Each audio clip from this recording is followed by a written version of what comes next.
Hi everybody, enjoying a walk out here in nature.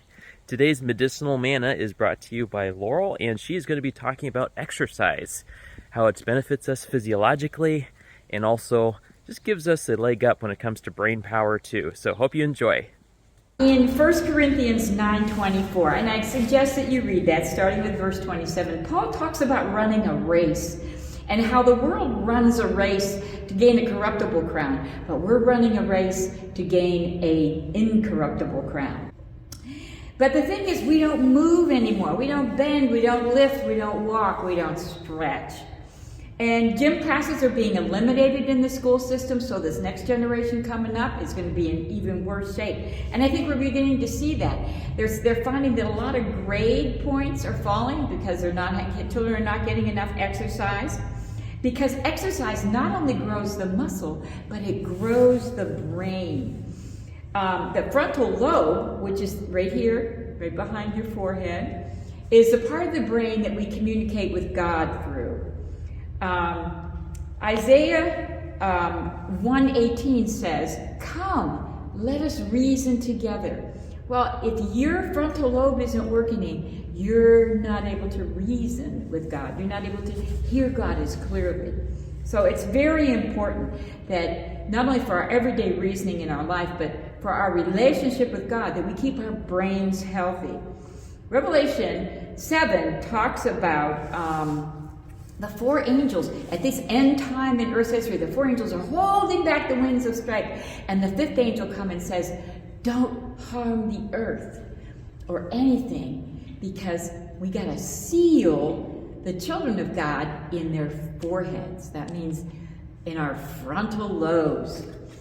So exercise increases norepinephrine, big long word, that is a chemical in our brain that helps us to focus and helps us to learn. I think a lot of the ADHD is children are not getting the exercise. They're sitting and watching video games. No norepinephrine is being manufactured. So our children are not able to focus anymore.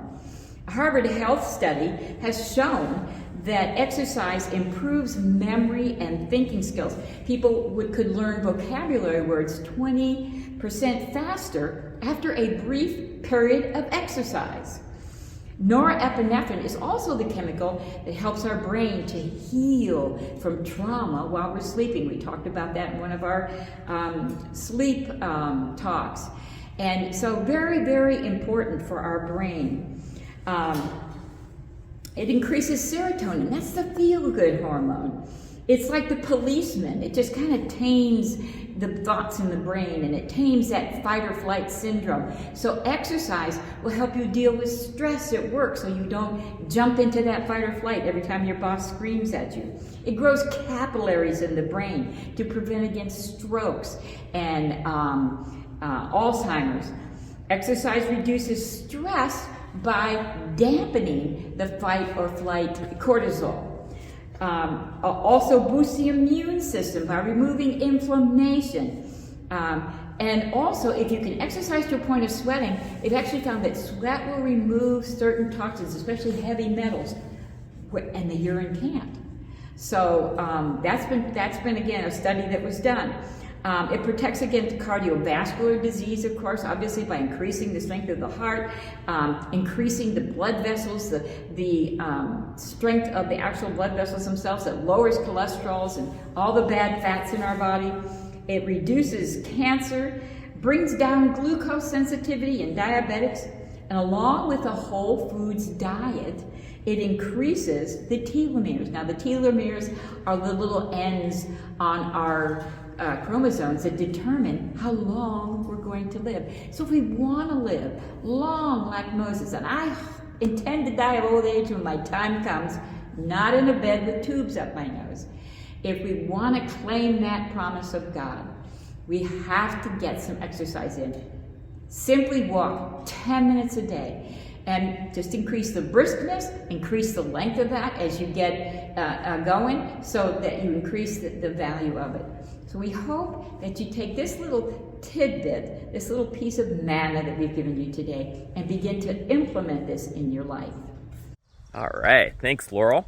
As I'm walking out here, it just occurred to me that this is a question I'd like to hear from you in the chat. I wonder for you specifically, what works for you when it comes to refueling for exercise? Is there a particular meal that really fuels you up? Is there a particular food that really gives you energy? If that's the case, then share with us. Just write in the chat. What's something that really helps you energize, get you energized, and fuels you for some really strenuous exercise? All right. Thanks so much. Take care.